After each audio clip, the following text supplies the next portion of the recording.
আসুন লেটার বা অক্ষর দিয়ে আমরা ড্রয়িং শিখি। এম লেটার থেকে আঁকা হচ্ছে একটি চেয়ার। মজার ড্রয়িং শিখতে এই ভিডিওটি শেষ পর্যন্ত দেখুন। সুন্দর একটি চেয়ার আঁকার পর একটি বক্স বা চতুর্ভুজ থেকে দুটি সোজা দাগ দিয়ে আবার নিচে ডাবল করে দেখুন এভাবে ধাপে ধাপে আঁকছি আমরা একটি সুন্দর কুঁড়ে ঘর। কুঁড়ে ঘরের দরজা জানালা আঁকলে সুন্দর লাগবে। এরপর খুঁটি আঁকতে হবে, আবার আমরা উপরে নিচে কালো করব। সুন্দর কুঁড়ে ঘর আঁকা হলো। এবার দেখুন 9টি ডট থেকে কৌশলে আবারও আঁকছি একটি গোলাপ ফুল। কিভাবে গোলাপ ফুল আঁকতে হয় অনেকেই কঠিন মনে করে। এই ভিডিওগুলো আপনি আপনার প্রিয় সোনামণিদেরকে দেখাবেন, তারা উৎসাহের সাথে আঁকবে এবং মজাও পাবে। একটি গোলাপ ফুল।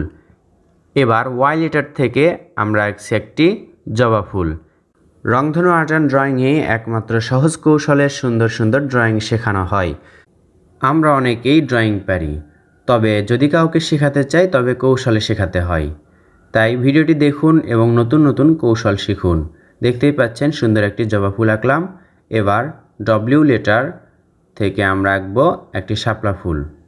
দেখুন কত ইজিলি আপনাদেরকে শেখাচ্ছি। আপনি শিখবেন, অন্যকেও শেখাবেন।